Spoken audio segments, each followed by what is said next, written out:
Halo, kembali lagi di YouTube channel ini untuk membahas soal-soal TPS pengetahuan kuantitatif.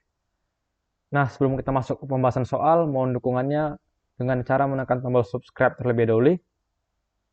Oke, terima kasih teman-teman. Langsung saja kita masuk ke soal pertama. Dikatakan segi 5 ABCED terbentuk dari dua segitiga siku-siku ABC dan BAD dengan AD3 BC-nya 5. Sisi AC dan BD berpotongan di titik E. Jika luas AEB sama dengan 15, AEB itu yang ini, itu dikatakan sama dengan 15. Berapakah jarak E dari AB? Nah, ini bagaimana langkah-langkah yang harus kita lakukan dalam mengerjakan ini? Nah, kita harus tahu dulu jarak yang dimaksud itu sebenarnya apa. Nah, jarak yang dimaksud itu adalah seperti ini. Jika kita membuat segitiganya menjadi seperti ini. Sorry. Nah, kita tarik garis. Seperti itu. Nah, nanti garisnya itu siku-siku. Jadi alasnya itu AB, tingginya itu EF. F itu misalnya ini. Kita buat di sini titik F. Nah, seperti itu teman-teman. Itu dapat kita tuliskan luasnya adalah luas AEB sama dengan setengah AB kali F, setengah alas kali tinggi, karena ini segitiga AEB. Nah, luasnya itu berapa? 15 dikatakan. Setengah ABF. Itu. Nah, kita bisa melihat atau menempatkan hasil AB kali EF sama dengan 30. Seperti itu. Lalu apa yang harus kita lakukan lagi? Dari perbandingan sisi pada segitiga ABC dan AFE. Nah, itu maksudnya yang mana? Nah, ini maksud di sini yang dimaksud adalah seperti ini. ABC dan AEF. Nah, perbandingannya apa? Karena itu sebangun, pasti sebangun. Karena sudutnya ketiganya sama, besar. Nah, perbandingannya EF dibanding BC sama dengan AF dibanding AB. Nah, kemudian kita bisa memasukkan atau mengalih silangnya dulu. Jadi EF kali AB sama dengan AF kali BC. Nah, si EF kali AB itu kan hasilnya kita tahu nih, 30. Kita substitusi jadi 30. Si AF-nya kita tidak tahu. Si BC-nya kita tahu, 5. Maka kita bisa mendapat nilai AF itu 6. 30 bagi 5. Nah, kemudian dengan cara yang sama, perbandingan sisi pada segitiga BAD dan segitiga BFE. Nah, yang dibandingkan adalah EF banding AD sama dengan BF banding AB. Nah, si F ini kita kali silang lagi. Jadi EF kali AB sama dengan AD kali BF. Nah, si F kali AB ini kan 30 yang tadi. Si AD-nya kita tahu 3, si BF-nya kita cari tahu. Nah, kita dapat nilai BF-nya 10. 10, seperti itu. Nah, kemudian dari luas segitiga AEB sama dengan 15, sehingga berlaku AB kali F sama dengan 30. Nah, si AB ini sebenarnya apa? Si AB ini kan AF ditambah BF. Seperti itu. Si AB itu kan AF tambah BF. Si BF-nya kita tahu 10, si AF-nya 6. Maka kita bisa mendapat nilai AB itu sama dengan 10 tambah 6. Nah, AB-nya 16 jadinya. AB berarti 30 per F. Sesuai dengan, sorry. AB-nya 16 berarti EF sama dengan 30 per AB. Atau karena kita dapat AB-nya 16 jadi 30 per 16. Jadi jarak E dari AB itu maksudnya adalah EF atau tinggi segitiga ABF dengan alas AB. Jadi jawabannya A. Seperti itu teman-teman. Saya rasa cukup jelas. Kita bisa lanjut ke soal berikutnya. Rata-rata 3 bilangan asli adalah 7. Nah, berarti apa? A tambah B tambah C per 3 sama dengan 7. Berarti kita bisa mendapat penjumlahan ketiga bilangannya adalah 21. Nah, kemudian bilangan asli X ditambahkan. maka rata-rata 4 bilangan tersebut merupakan bilangan asli. Nah, jika 4 bilangan jadinya A tambah B tambah C tambah X sama dengan 4. Nah, A tambah B tambah C-nya kan kita dapat 21. Jadi 21 tambah X per 4. Atau seperempat kali 21 tambah X. Nah, dikatakan kalau rata-ratanya ini, atau si X rata-rata ini, X bar ini bernilai atau merupakan bilangan asli.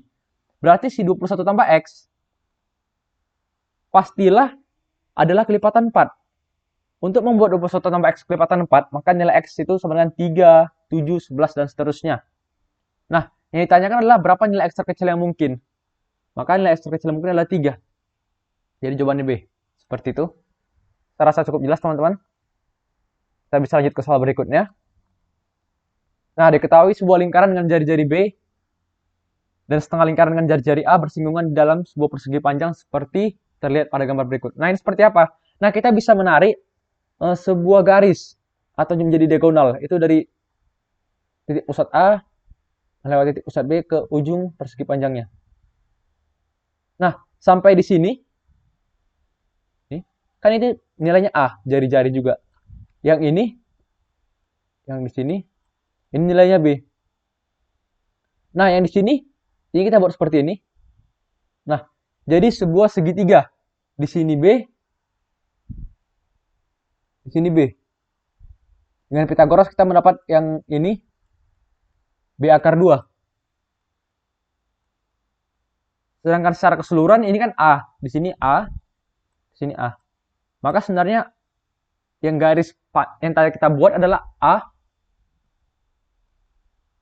akar 2 seperti itu. Jadi kita jumlahin saja. Jadi A akar 2 sama dengan A itu yang ini, ditambah B itu yang ini, tambah B akar 2 itu yang ini. Nah, kemudian kita kelompokkan A dan B-nya, jadi A akar 2 kurang A sama dengan B tambah B akar 2. Kemudian kita kelompokkan, jadi A akar 2 kurang 1 sama dengan B akar 1 tambah akar 2. Nah, kemudian kita bagi, kita perkan, jadi A per B, atau sama dengan 1 tambah akar 2 per akar 2 kurang 1. Kemudian kita kalikan rasionalkan, kali akar sekawan. Karena di pilihan, ini kita dapat hasilnya adalah tidak bentuk pecahan. Seperti itu. Jadi kita kali akar sekawan, kemudian kita dapatkan A per B sama dengan 3 tambah 2 akar 2. Dapatnya A. Seperti itu, teman-teman. Jadi kita harus memanfaatkan sifat lingkaran dan ketersinggungannya itu. Tersinggungan lingkaran dengan setengah lingkaran. Jadi jawabannya A. Saya rasa cukup jelas. Kita bisa lanjut ke soal berikutnya. Nah, di sini ditanya must be true, yang mana pasti benar. Sorry, ini AX kuadrat. Nah, sebuah persamaan kuadrat AX kuadrat tambah BX tambah C sama dengan 0, di mana A tidak sama dengan 0 memiliki 2 akar persamaan. Ini seperti apa? Nah, untuk pernyataan satu ini, persamaan kuadrat akan memiliki 2 akar real apabila D besar dari 0. Diskriminannya besar dari 0. Itu adalah B kuadrat kurang 4AC. Tetapi, masih ada kemungkinan si persamaan kuadrat itu memiliki 1 akar real, yaitu ketika diskriminannya sama dengan 0. Atau, bahkan tidak memiliki akar real, ketika D diskriminannya kurang dari 0. Jadi, pernyataan satu ini tidak selalu benar. Karena masih ada kemungkinan dia hanya memiliki 1 atau tidak memiliki sama sekali akar real. Nah, bagaimana pernyataan 2? Pernyataan 2 dikasih tahu X kuadrat, ini X kuadrat kurang 6X tambah 10 hasilnya selalu positif. Bagaimana caranya untuk memastikan hasilnya selalu positif? Nah, persamaan tersebut merupakan kurva terbuka ke atas. Kenapa? Karena A-nya besar dari 0. A ini apa? A ini koefisien dari X kuadrat. Kan 1 besar dari 0. Pasti terbuka ke atas. Nah, lalu kita harus mencari nih. Terbuka ke atas berarti titik minimum yang kita dapat. Titik minimumnya apa? X-nya min B per 2A. Min 6 per min 6. Jadi min 6 per 2A. 2. Terus sama dengan dapatnya 3. Kemudian 3-nya kita substitusi ke persamaannya, kita dapat Y-nya 1. Maka ini adalah titik minimumnya. Maka tidak ada lagi hasil yang di bawah ini. Atau si Y ini kan menjadi hasil dari persamaan kuadrat ini. Jadi ini sifatnya Y sama dengan X kuadrat tambah 6X tambah 10. Nah, ternyata kita dapati saja Y minimumnya itu adalah 1. Y minimumnya adalah 1. Maka tidak ada hasilnya yang bernilai negatif. Pasti selalu positif. Maka si pernyataan 2 ini selalu benar. Nah, bagaimana pernyataan 3?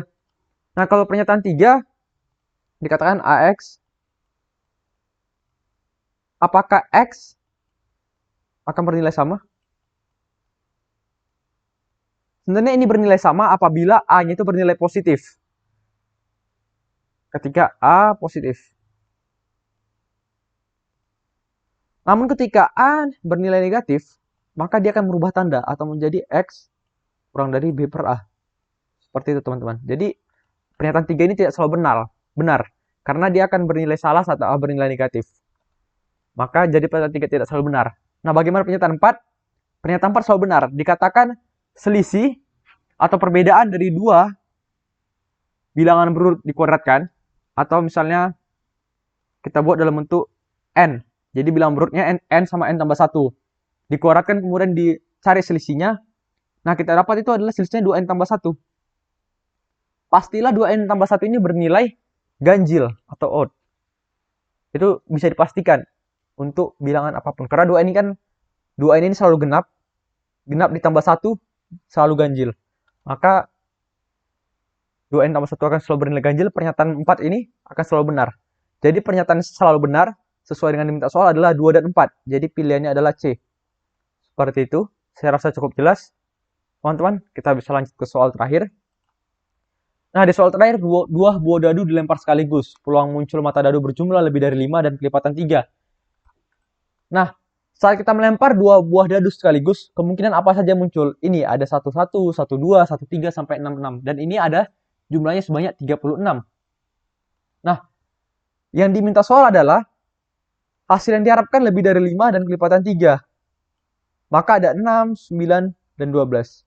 Nah, kemungkinan apa saja nih mata dadu yang menghasilkan penjumlahan 6, 9, dan 12? Ada 15, 24, 33, 42, 51, 36, 45, 54, 63, dan 66. Jadi ini harus kita jabarkan memang secara satu persatu. Kita mencari jumlah dua mata dadu yang hasilnya atau jumlahnya 6, 9, dan 12. Kita dapat banyak anggota kejadian yang diharapkan atau sesuai dengan pertanyaan adalah 10. Nah, maka yang ditanya adalah peluang. Peluang kejadiannya adalah banyak anggota kejadian yang diharapkan per banyak anggota ruang sampel atau kemungkinan secara keseluruhan. Jadi 10 per 36. Jadi pilihan yang tepat adalah D. Seperti itu teman-teman. Saya rasa cukup jelas untuk soal ini. Ya, demikianlah video pembahasan soal TPS pengetahuan kuantitatif pada video kali ini. Terima kasih teman-teman sudah menonton. Semoga bermanfaat. Apabila masih ada soalan dibingungkan atau ingin ditanyakan, bisa meninggalkan di kolom komentar atau langsung mengirim pesan ke Twitter atau Facebook ataupun Instagram juga @marsyajar.id dan di Twitter @marsyajar.id. Oke, terima kasih teman-teman. Tetap semangat. Mohon bantuannya untuk menekan tombol subscribe, like, dan jangan lupa untuk share ke teman-teman yang lain. Terima kasih teman-teman. Salam pejuang.